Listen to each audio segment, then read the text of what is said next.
Principles, ये book रे डेलियो के दुनिया के सबसे सक्सेसफुल बिजनेसेस में से एक बनने के उनके हासिल किए गए एक्सपीरियंस पर रोशनी डालती है। उनकी एडवाइस हमें बताती है कि कैसे solid core principles decision making को एक इजी प्रोसेस बना सकता है। फिर चाहे आप किसी भी सिचुएशन में ही क्यों ना हो, लाइफ की कॉम्प्लेक्सिटी में ये प्रिंसिपल्स हमें सेकंड गेसिंग कंडीशन से बचाते हैं और हमें हाईली एनालिटिकल और हाईली सक्सेसफुल बनने के लिए ज़रूरी टूल्स प्रोवाइड कराते हैं। दोस्तों, इस किताब के ऑथर रे डेलियो हैं, जो दुनिया के सबसे अमीर लोगों में से एक हैं। वह है ब्रिजवाटर एसोसिएट्स के फाउंडर हैं, जो कि एक इन्वेस्टमेंट फर्म है जिसे फॉर्च्यून मैगजीन ने यूनाइटेड स्टेट्स की 5th मोस्ट इंपॉर्टेंट कंपनी में से एक माना है। एक सक्सेसफुल बिजनेस को खड़ा करने के प्रिंसिपल्स को समझते हैं। हाँ दोस्तों, एक सक्सेसफुल बिजनेस को खड़ा करने के प्रिंसिपल्स को समझते हैं। रे डेलियो दुनिया के सबसे अमीर लोगों में से एक तो हैं। उन्होंने कुछ बढ़िया या सही किया होगा, तभी तो वो इतने पैसे वाले बने दोस्तों, राइट? लेकिन जैसा कि आप इस समरी में सुनेंगे, एक सक्सेसफुल ऑपरेशन को चलाना कोई रॉकेट साइंस नहीं होता है। कोर प्रिंसिपल्स के एक सेट के जरिए से कोई भी एक सक्सेसफुल ऑर्गेनाइजेशन को लीड कर सकता है, जो कि हमें हमेशा सही रास्ते पर रखता है। आपकी कंपनी में क्या सबसे ज़्यादा इंपॉर्टेंट है, इस बात को समझकर, जो कि ऑफ कोर्स एक बहुत ही पर्सनल मैटर है जो आपको खुद को ही ढूंढना पड़ेगा, लेकिन एक बिजनेस के स्टैंड पॉइंट से कुछ ऐसी वैल्यूज़ हैं जो मायने रखती हैं। जैसे कि अपने स्टाफ के साथ ऑनेस्ट रहकर आप ट्रस्ट यानी भरोसे और ट्रांसपेरेंसी का एक माहौल बनाते हैं, जो कि प्रॉब्लम्स को दूर रखेगा। इसलिए आइए रे डेलियो के सक्सेस को पाने के सीक्रेट्स को सीखने और समझने के लिए आगे बढ़ते हैं। अपनी नज़र एक बड़े गोल पर जमाइए और उसको जमाए रखिए, और इसके लिए अपने अंदर वो नेचर और इवोल्यूशन करते रहिए, उसको सीखते रहिए। हाँ दोस्तों, अपनी नज़र एक बड़े गोल पर जमाए रखिए और इसके लिए वो नेचर और अपने अंदर वो इवोल्यूशन करते रहिए, उसको सीखते रहिए। आइए इस पॉइंट को डिटेल में सुनते हैं। समटाइम्स लाइफ बड़ी बेरहम हो जाती है दोस्तों। हाँ, बहुत बेरहम हो जाती है।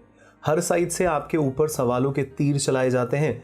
ऐसा लगता है कि आप जैसे किसी बर्फ़ के तूफान में फंस गए हों, जहां आपको सामने 1 फुट से ज़्यादा दूर कुछ नहीं दिखाई देता है। ऐसी कंडीशन में यह बताना इम्पॉसिबल हो जाता है कि आप किस तरफ मुड़े या आपको क्या डिसीजन लेना चाहिए।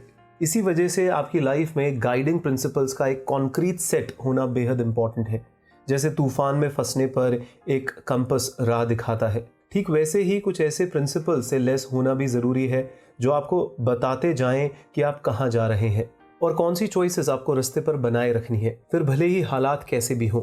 तो इन शॉर्ट, लाइफ में कुछ प्रिंसिपल्स होना आपको फंडामेंटल ट्रुथ से जोड़े रखता है दोस्तों, जो किसी भी सिचुएशन में काम आ सकते हैं या आपको आपके गोल्स की तरफ आगे बढ़ने को अलाउ करते हैं और जो लाइफ आप जीना चाहते हैं उसकी तरफ आपको लेके जाते हैं। जब आप ये चूज़ कर रहे हैं कि आपके गाइडिंग प्रिंसिपल्स क्या होने चाहिए, तब लाइफ के बारे में एक सच्चा नज़रिया रखना ज़रूरी हो जाता है। वक्त के साथ साथ लाइफ कभी मेसी और अनकंफर्टेबल नहीं होगी।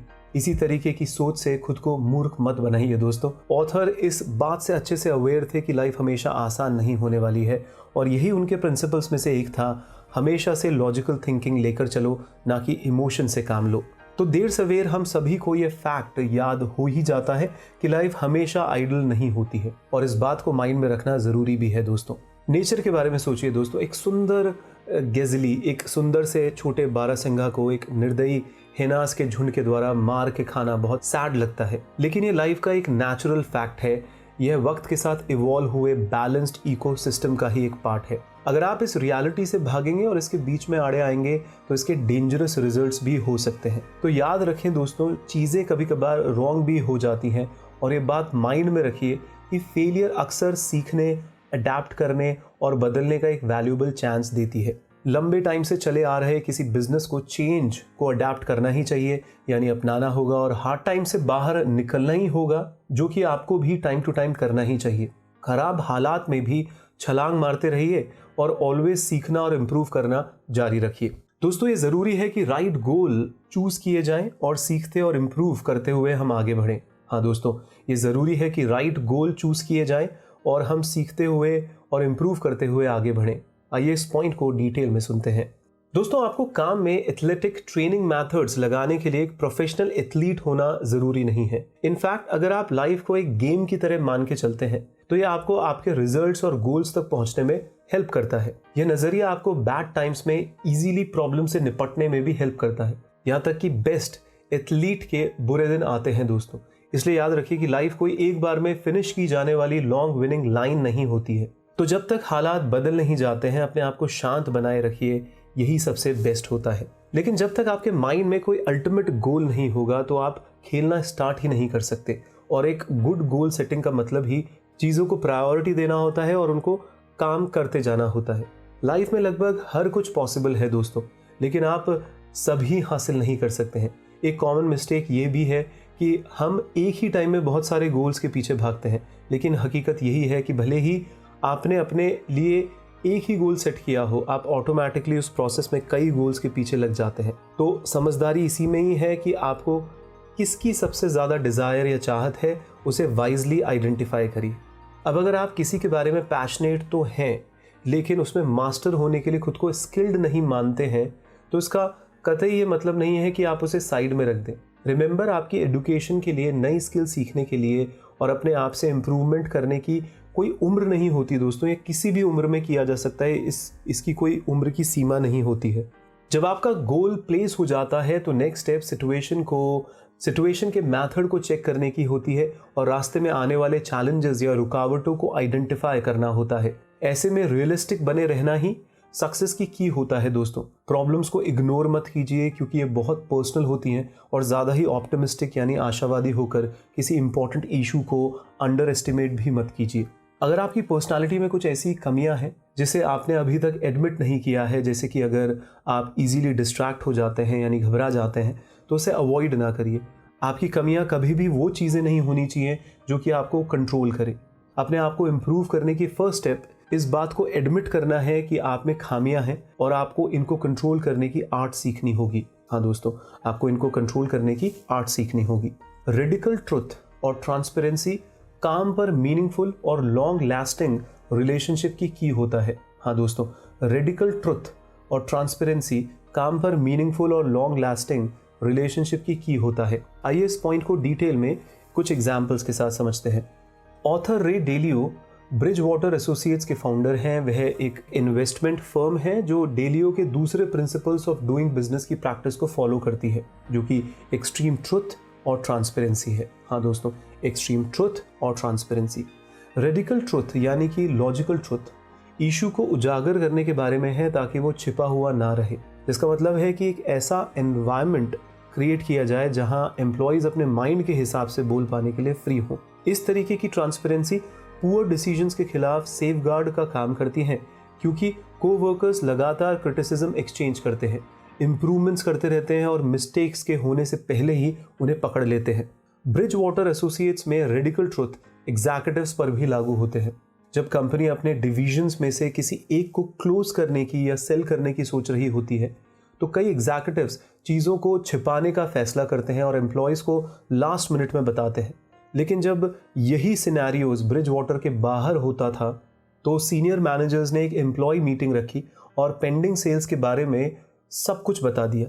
यहाँ एक बात है कि अगर मैनेजर्स अपकमिंग सेल्स के बारे में क्लियरली बात नहीं करते हैं, तो यह एम्प्लॉयज़ में एक अविश्वास और कन्फ्यूजन को जगा देता है, क्योंकि फिर पूरी पॉसिबिलिटी है कि उनके बीच सेल्स के बारे में र्यूमर्स फैल जाएंगे। तो क्यों ना सच को बताकर रिस्पेक्ट शो की जाए दोस्तों।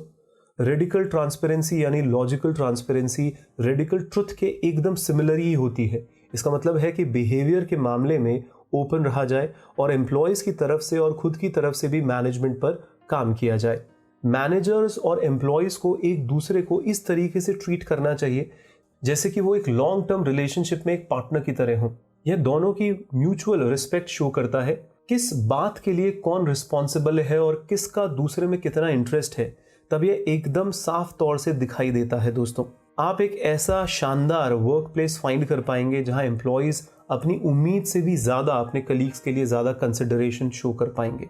हाँ, तब यह एक रेडिकल अप्रोच होगी, क्योंकि इससे पहले वहाँ एक वर्क प्लेस होता था जहाँ गला काट कॉम्पिटिशन चलता था दोस्तों, जहाँ हर कोई सिर्फ और सिर्फ अपने पर ही ध्यान देता था, यानी लोग सेल्फिश हो जाते थे। लेकिन आप देखेंगे कि जब एम्प्लॉयज़ इस सेल्फिश बिहेवियर को ड्रॉप कर देते हैं तो उनकी प्रोडक्टिविटी और क्वालिटी इंप्रूव हो जाएगी और उनमें एक स्ट्रॉन्ग रिलेशनशिप डेवलप हो जाएगा, जो कि जेनरोसिटी, कोऑपरेशन और ऑनेस्ट ट्रांसपेरेंसी पर बेस्ड होगा दोस्तों। लॉजिकल ट्रुथ परफॉर्मेंस इवैल्यूएशन को भी बढ़ावा देता है। हाँ दोस्तों, लॉजिकल ट्रुथ परफॉर्मेंस इवैल्यूएशन को भी बढ़ावा देता है। आइए इस पॉइंट को डिटेल में सुनते हैं। डिसऑनेस्ट यानी बेईमान बने रहना हमेशा एक बुराई नहीं होती दोस्तों।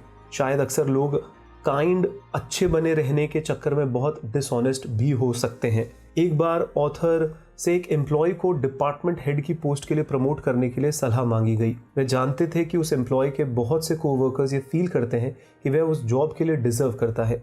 हालांकि जब ऑथर ने कंपनी के परफॉर्मेंस ट्रैकिंग सिस्टम पर गौर किया, जिसमें हर एक एम्प्लॉय के सैकड़ों डेटा थे, तब एविडेंस तो कुछ और ही कहानी बयां कर रहे थे।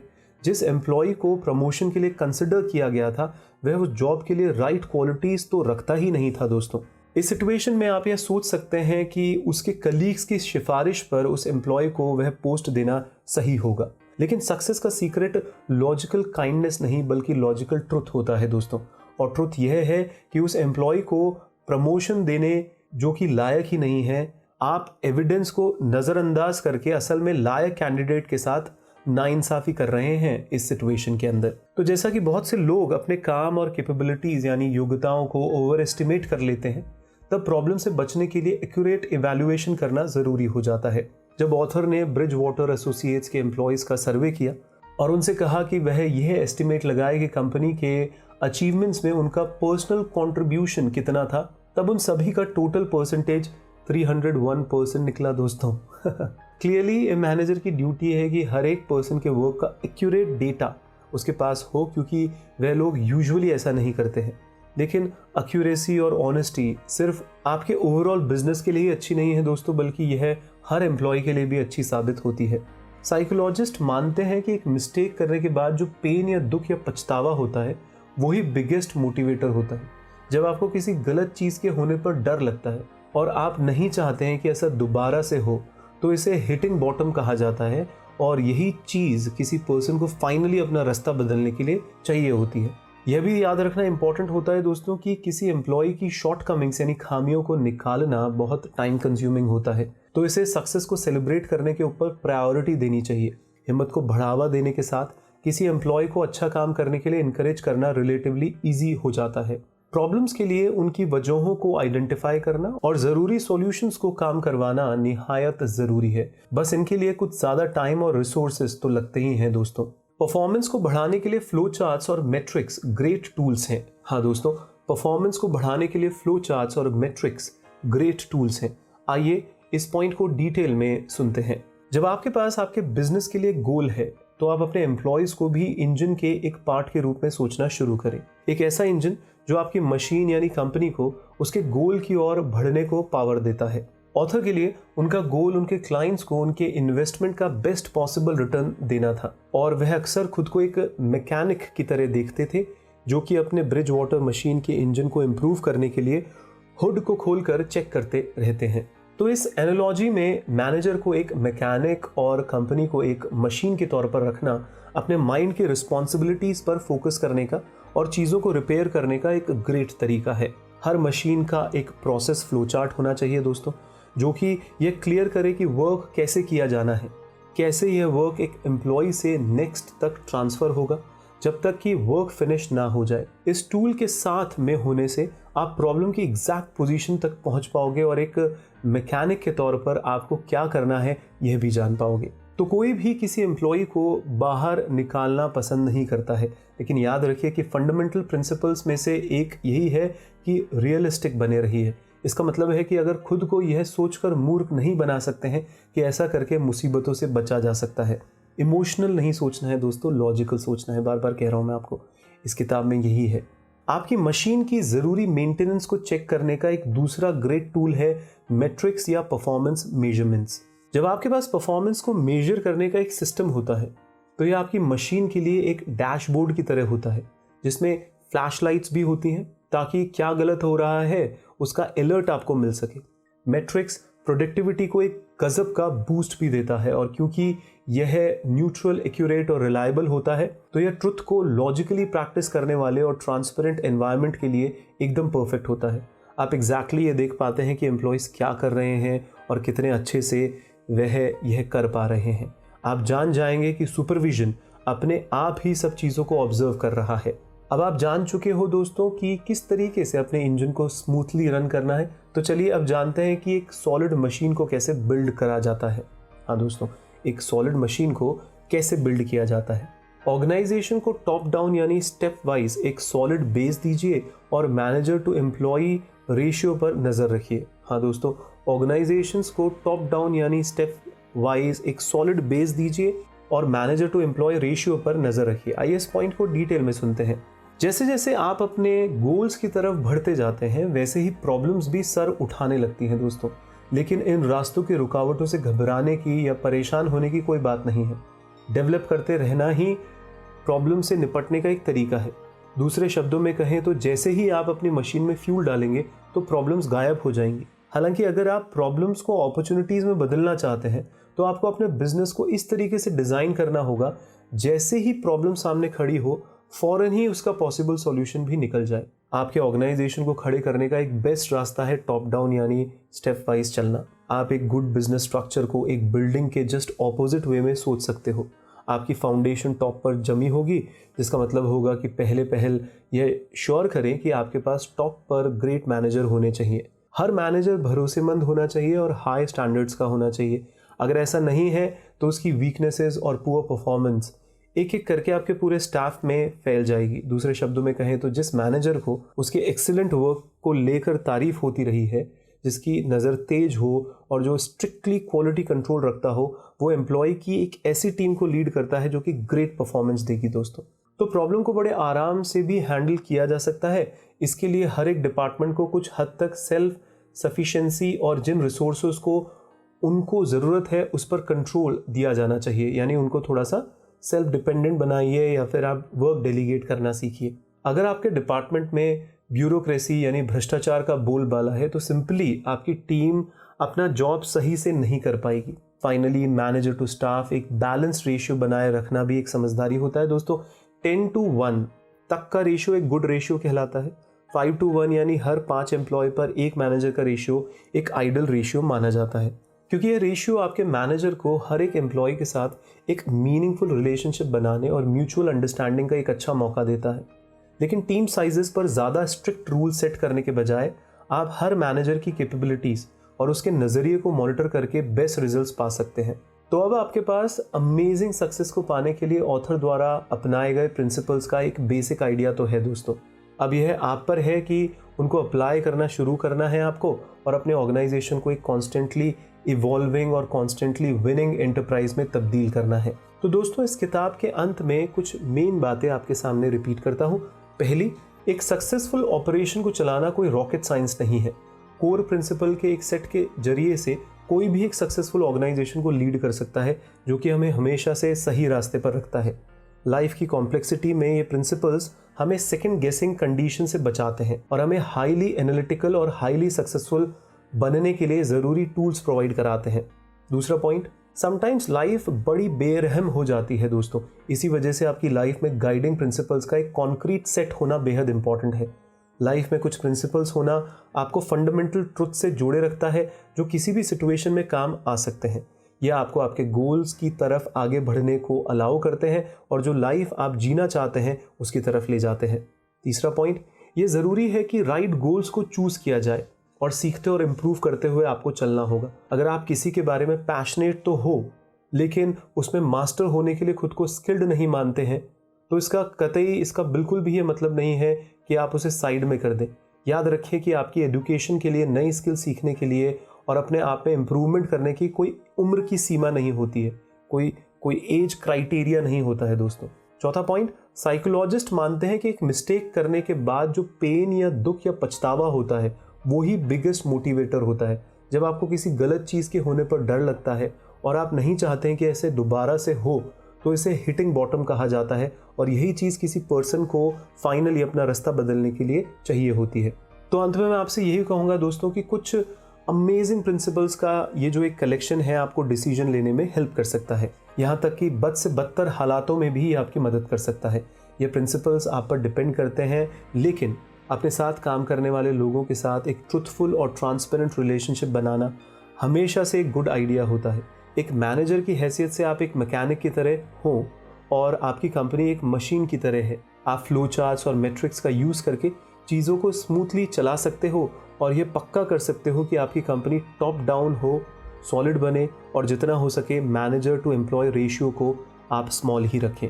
धन्यवाद दोस्तों। आप इस किताब को खरीदना चाहते हैं तो इस वीडियो के डिस्क्रिप्शन में दिए गए लिंक पर क्लिक करके आप इस बुक को खरीद सकते हैं। दोस्तों, हम हमेशा से चाहते हैं कि आप अपना बेस्ट वर्जन बने और सफलता और खुशी अपनी जिंदगी में दोनों हासिल करें। अधिक से अधिक लोगों की जिंदगी में आप अपने टैलेंट से पॉजिटिव चेंज लाने में उनकी मदद करें।